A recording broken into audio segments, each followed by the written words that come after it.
Silav êvar baş heman nûçeyên ku me amade kirin dixwazim jara pêşkêş bikim nûçeya me ya sereke di derbarê daxuyaniyên dawî yê Besî Hozat da ye. Piştî demekî dirêj cara yekem di derbarê pêvajoyê de daxuyanî da ye.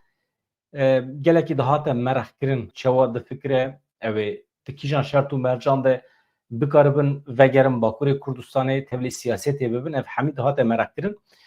Ev li aliyekî wekî din jî hêzên koalîsyonê li Sûriyê bi hêzên HTŞ re hatin hemberî hebûdû. Ev jî meselekî mühîm e. Yani hindik mabûd navbera wan da şer derbikeve li dêre zorê. Ka rewş çi ye, mesele çi ye? Ez hema ji we re pêşkêş bikim. Pêşî em cihê bidin Besî Hozat ka mesele çawa ye? Hevan no. Ez gelek spas dikim ji we re.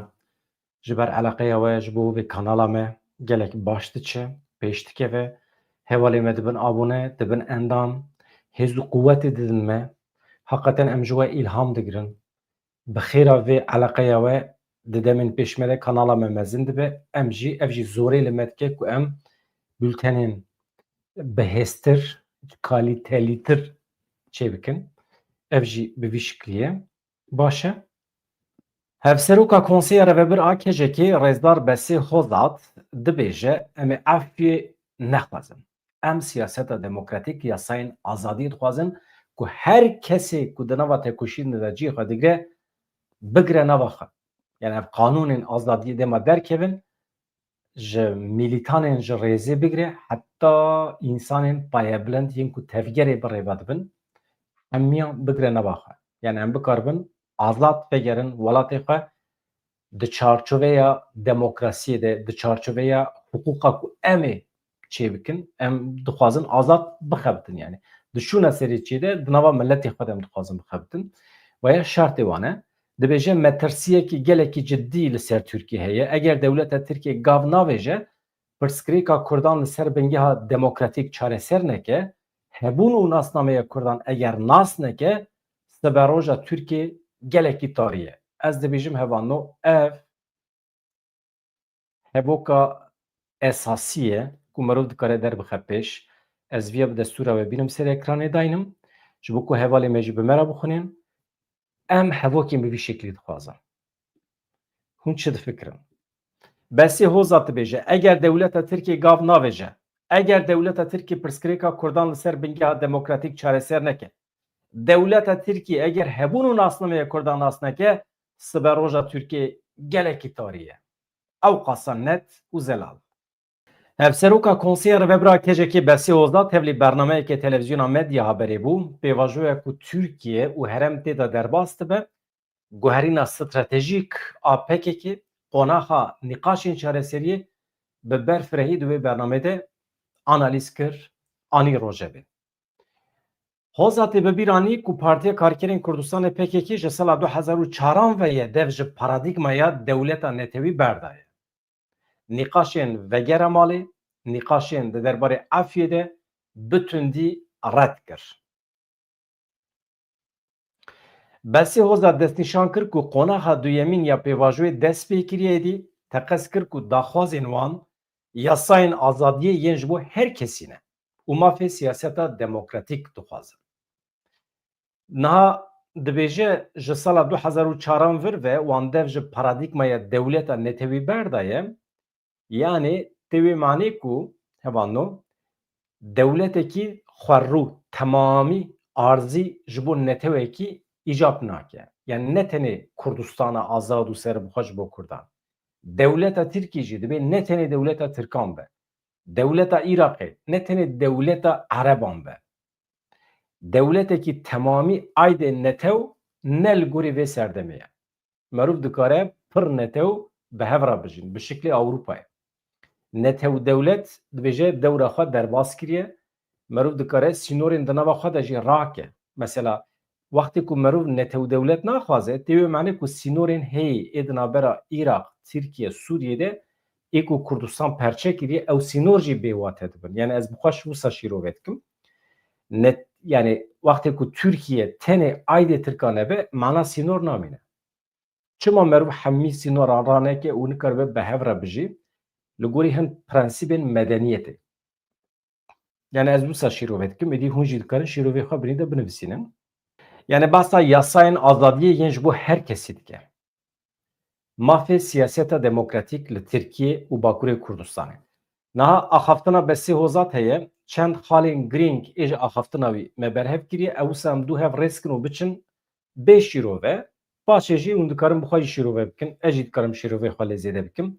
Dibêje me di sala 2014 de ye dev ji vê paradigmaya dewleta netî berdaye, biryara Partiya Karkerên Kurdistanê PKK ya bi dawî anîna têkoşîna çekdarî ne bi zextên derve bi dewletên derve bi guherîna navxweyiya rêxistinê û îradeya Öcalan pêk hatiye.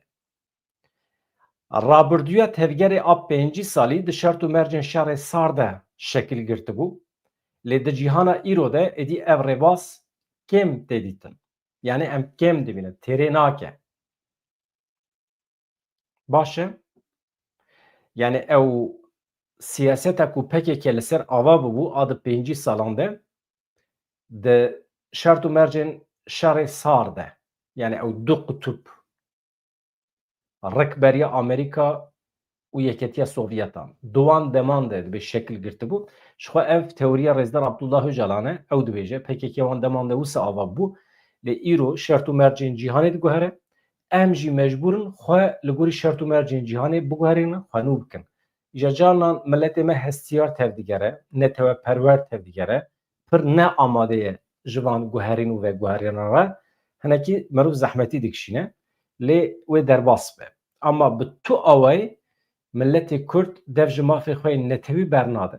Şiklê têkoşînê tenê diguhere, li cîhanê herêmê hevsengiyên sedsala bîstemîn hilweşiyan, pergal têk çûn, zêdetirî 30 salana şerê cîhanê yê sêyem dibe destpêkiriye diqewime, rêbazên têkoşînê yên pêncî salî yên PKK êdî têra vê pêvajoyê nakin.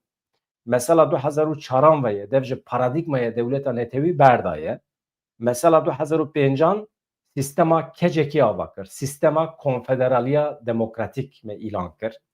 Me stratejiya têkoşîna çekdarî terikand. Stratejiya siyaseta demokratîk me ji xwe re esas kirt. Ev lêgerîna guherînê dibêje besê hozat salên 1993 dest pê kiribû di kongreya 12 a PKK re dibêje êdî me xala dawî danî, yani me noxte danî, me gihand encamê. Yani ev pêvajoya ku em di nav dane me di sala 1993 ve dest pê kiribû. Binîqaşan em hatin heta kongreya 12 ya bêriya çend mehan, meha Gulanê da me biryar da em êdî PKK fesih bikin bi dawî bikin. Dibêje vaya me nişka ve biryar neda. Guherîn û veguherîna di nava me de em anîn heta îro.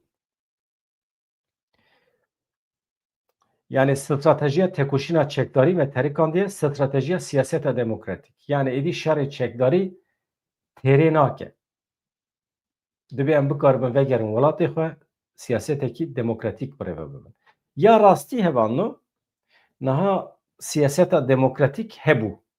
Mesela partiyên me ên Bakurê Kurdistanê di serî de HDP, Dem Partî, BDP, Partiya Herêmên Demokratîk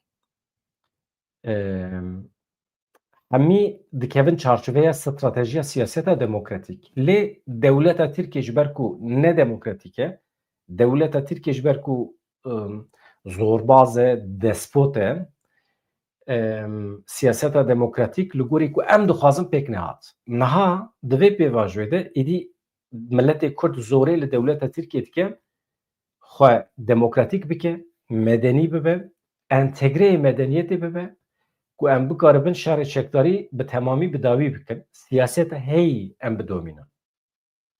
Dibe ku partiyên nû jî ava bibin. Mesele ne ew e?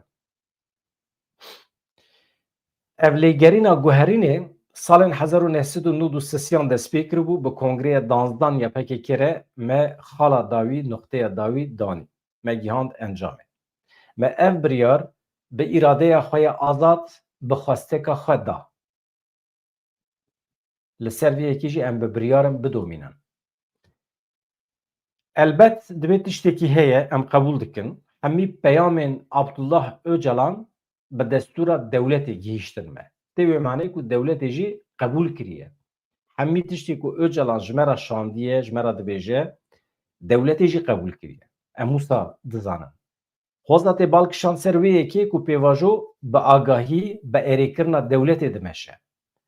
Nîşane hene ku dewlet ji bo çareseriya demokratîk germe amade ye xwe pêş bixe. Ji guherîn û veguherînê re amade ye dewlet. Xweza tê diyar kir ku hevdîtinên bi Îmraliyê re nameyên ku hatine şandin ji Abdullah Öcalan di vê çarçovê de. Rapora polîtîk ya ku rêber apo pêşkêşî kongreyê kir wekî mînak dibêje. Rapora polîtîk tê bîra we wextê ku şandibû gelekî dirêj bû. Basa dîrokê dike ji dîroka mirovahiyê bigire heta rojameya îro hatibû. Rapora polîtîk ya ku rêber apo pêşkêşî kongrê kir, peyama vîdeoyî ya şand û her wiha banga nehê tîrmehê bi destûra dewletê pêk hatin. Ev tê wê manê ku dewlet ji bo çareserkirina pirsgirêka Kurd bi rêbazên demokratîk dibêje erê. Rêber apo wekî muxatab qebûl dike. Rast e. Me jî ji bo xurtkirina vê zemînê roja 11 tîrmehê bi çalakiyên wekî şewitandina çekan peyamên siyasî yên Xurt dan. Yani me jî bersiv da van daxwazan van peyaman. Her wiha me ji xetên rîskê ên wekî Rojavayê Zapê herêmên ku ji provokasyona re vekirîne me hêzên xwe ji wan deran vekişandin. Rêlber pêvajoyekê nû vekir. Me rêlber provokasyonê girt. Yani me destûr neda ku hêzên xêrnexwaz werin pêvajoyê têk bibin û bixin stûyê me. Yani hemî bahane hincet çi heye me ji destê wan girtiye. Niha çend gotinên girîng hene, em af û mefî naxwazin, em siyaseta demokratîk dixwazin. Besê hozatê nêzîkatiyên wekî yasaya vegera malê, yani eve dönüş yasası dibêjin ya. Yan jî qanûnên poşmaniyê. Han rayadarên AKP derdikevin dibêje em qanûnê poşmaniyê derdixin. Navê wî ne poşmanî be jî dibê tiştekî weke poşmanî em ê derbixin. Ya jî afya qedemeyî ên ku di nava raya giştî de têne nîqaşkirin wekî nîqaşên ne ciddî erzan, nîqaşên sabote wisa pê nasê kir. Yani afya qedemeyî hevano pêşî mîna ku gerîlayên ku çek negirtine destê xwe. Mîlîtanên ku tevlî rêxistinê bûne lê tevlî şer nebûne. Çek negirtine. Wana dibê bi zêdetir zûtir dikarin werin efû kirin. Paşî jî hêdî hêdî qedemeyên cuda de merû dikare efyekê giştî derbixe. Lê rêvebirên partiyê netê de. Yani di nava dewleta Tirkiyê de nîqaşên bi vî şiklî hene. Besê hozat van tiştan hemiya red dike. Bi zimanek pir vekirî. Hozatê anî ziman ku qonaxa duyem ya pêvajoyê qonaxa rêkarên yasayî ye. Divê qanûn werin derxistin lê çawa? Kadroyên PKK efê naxwazin. Ev pir vekirî ye. Me sûç nekiriye, me ji bo hebûn û azadiyê gelê Kurd ê dibin qirkirinê de tekoşîn daye. Ez hema vê hevokêiştînim datînim ser ekranê veya yek ji wan hevokan e ku gelekî kêfa me jê ratê. Eger were bîra we hevano li vê derê me pir caran got. Divê Partiya Karkerên Kurdistanê xwewekî aliyê şer bide qebûl kirin. Di nava şer de kîjan mîlîtanê çi sûç kiriye, çend însana kuştiye vî adî hesab nabe. Êdî dibin aliyê şer. Di şer de normal e însan hebû de bikujin. Lê wextê ku mirov derkeve dervê qanûnê şer, sivîlan bikuje, gundan bişewitîne, yan jî dema di şer de merov însanan esîr digire, dîl digire, merov wan bikuje. Kîjan alî ev sûç kiribin, wê demê dibin sûcdar. Ama di şer da, şerê li hemberî hev da sûcdarî tune ye. Ji ber vêkê efûkirin jî çênabe otomotîkmen merov aştiyê pêk tîne. Viya me pir gotibû, îja wextê ku em dibihîsin ku ji rayedarên rêxistinê jî tiştê wisa tê gotin kêfa me tê hevanda. Yani kadroyên PKK afiyê naxwazin, me sûç nekiriye, me ji bo hebûn û azadiyê gelê Kurd ê dibin qirkirinê de tekoşîn daye. Yani ev mîlîtanên me, ev kadroyên me mirovên bi rûmetin. çavê wan ne li wê yekî ku tenê vegerince malbatê xwe ya jî biçin ji xwe re kar bibînin bixebitin îdare xwe debara xwe bikin ji bo vê yekî em neçûne serê çi em kategorîzekirina mîlîtanên xwe li gorî sûçan red dikin yani kîjan mîlîtanî li gorî çi sûç kiriye çi qas însan kuştiye tevlî kîjan şerabiye dibe em hevalên xwe bi vî şiklî pênase nakin kategorîze nakin tiştên li Tirkiye tên nîqaşkirin têne gihîştina vê pêvajoyî ye fam nekirine mesele daxwaza me yasayên azadiyê ne ji bo her kesî divê derbas bin ji şervanekî normal bigire heta rêveberên payebilind yên tevgerê eger yasayên azadiyê derkevin rê li ber siyaseta demokratîk vebe ji serê vê tevgerê heta şervanê herî nû herkes diçe li her dera Tirkiye li her dera Bakurê Kurdistanê xebatên avakirina demokratîk dimeşîne dibe bi vî şiklî be qanûnên wisa derkevin ku hemî mîlîtanên me ji rêzê heta asta herî jor bikarin biçin her derê Tirkiye û Bakurê Kurdistanê xebatên xwe bidomînin têgihîştina me ya siyasetê ne asêbûna li Enqereyê yani em naxwazin biçin Enqerê li wê derê di meclîsê de asê bimînin û li wê derê xebatê xwe bişopînin ya jî bidomînin derdê me ne ev e derdê me avakirina civakê ya li ser bingeha exlaqî û polîtîk e em dixwazin gelê xwe perwerde bikin gelê xwe polîtîze bikin exlaq çi ye etîk çi ye estetîk çi ye em dixwazin bi gelê xwe re bidin bistînin eger Tirkiye gav navêje paşa roja wê tarî ye êdî dewleta Tirkiye vê yekê weke şîret qebûl dike weke gef qebûl dike problema wê ye besî hoza dibêje eger Tirkiye li gor daxwazê me tev negere eger gavên pêwîst navêje nikare îflah bibe hoza tê diyar kir ku di pêvajoya dîzankirina nû ya li herêmê de Tirkiye rûbirûyê pirsgirêkeke ciddî ya bekayê ye anî ziman ku desthilata heyî aqlê dewletê vê xeteriyê dibînin lê hê jî bê biryarin metirsiyekê gelekî ciddî li ser Tirkiye heye eger dewleta Tirkiye gav navêje eger dewleta Tirkiye pirsgirêka Kurd li ser bingeha demokratîk çareser neke hebûn û nasnameya Kurdan eger nas neke pêşa roja Tirkiye gelekî tarî ye Tirkiye tenê dikare bi pêkanîna yeketiya Kurd û Tirkan ya li ser bingeha demokratîk hebûna xwe biparêze yani tenê rêyekî helpêşiya Tirkiye ji bo ku îflah bibe ew jî yeketiya Kurd û Tirkan li ser bingeha demokratîk ava bike yani du neteweyên weke hev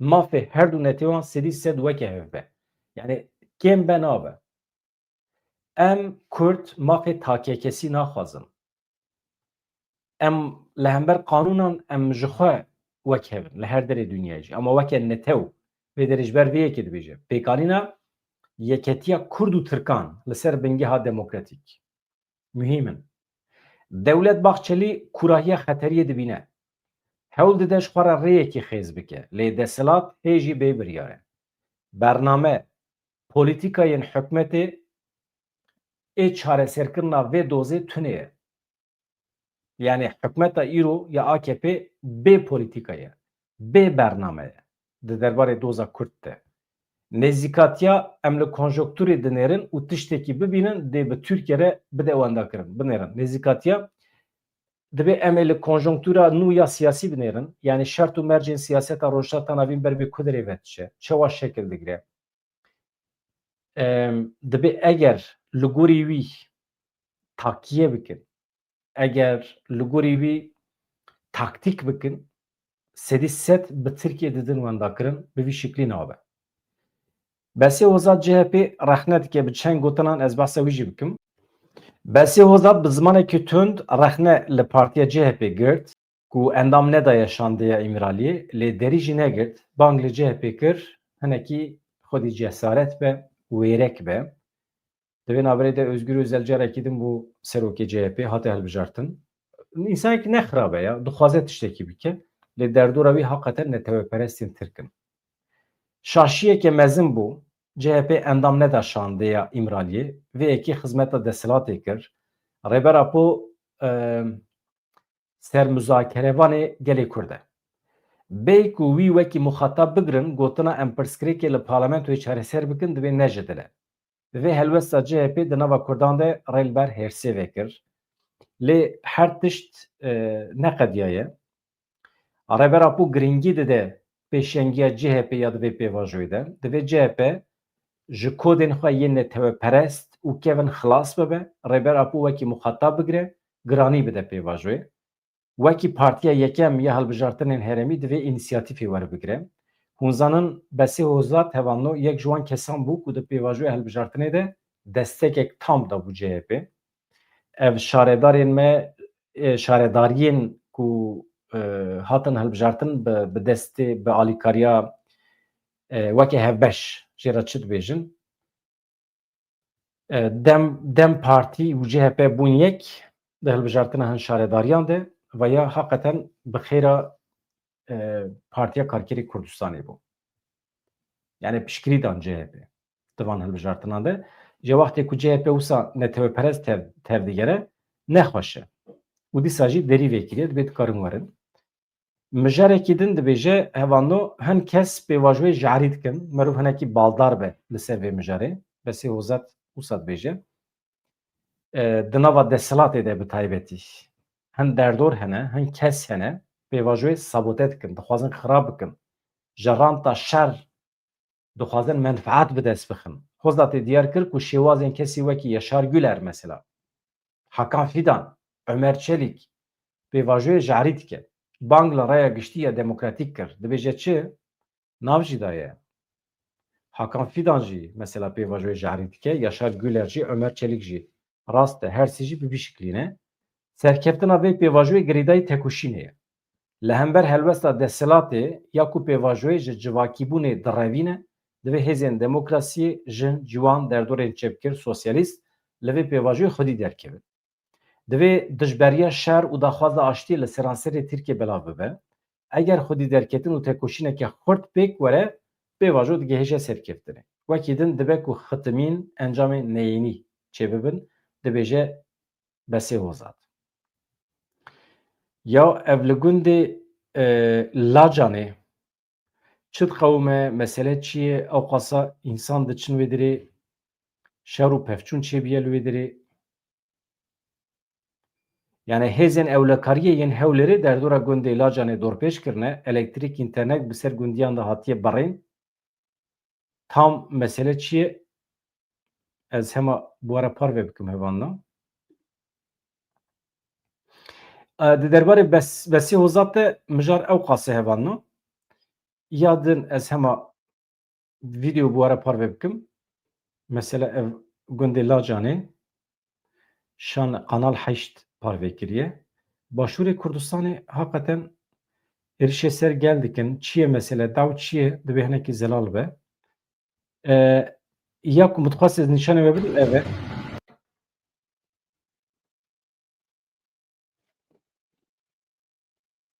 Na ev cî ku hûn dibînin ev dêre zor e, evanno. Li dêre zorê hêzên koalîsyonê bi alîkariya Qesedê xwestin operasyonekê pêk bînin, derbasê aliyê hikûmetê bibin, lêbelê hêzên hikûmetê yên Heteşê pêşî lê girtin, nexwestin destûr nedan hêzên koalîsyonê derbasê aliyê wan bibin û operasyon pêk bînin. Veya tiştekî nû ye, hêzên koalîsyonê ew ê not bigirin. Li Idlibê çekdarekî hikûmeta Şamê hate kuştin, şerê navxeyî heye hêjî di navbera wan de. Li başûrê Sûriyê İsraîl hêjî di nava liv û tevgerê de ye, li wê derê kontrola xwe zêdetir dike. Hêdî digihêje herêma Durziyan, yani kontrol temamî bi dest xistiye wê derê. Ji xwe li hikûmeta demkî ya Şamê qedexe kiriye ku bikeve wan deran. Gelek nûçe hene, lê nûçeyên wisa lezgîn ku mirov ji we re ragihîne, vê gavê ez dibêjim qey wisa bes e hevanno. Armanca min ew bû ku ez rêzdar Besî Hozat ji we re ragihînim ji ber ku soza min bû vê nîvroyê. Em wisa bihêlin, ez dibêjim qey bes e. Dîsa ez dixwazim îro bi vê wesilê ji we re spas bikim mala we ava.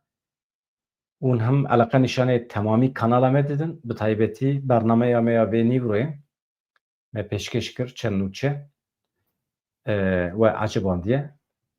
Ji wir û pêve eger bûn bi vî şiklê bidomînin, ez minnetdarê we me. Her hebin gelek spas dikim. Bi hêviya rojên xweş, azad, dem baş. Divê serê sibên be evrenê.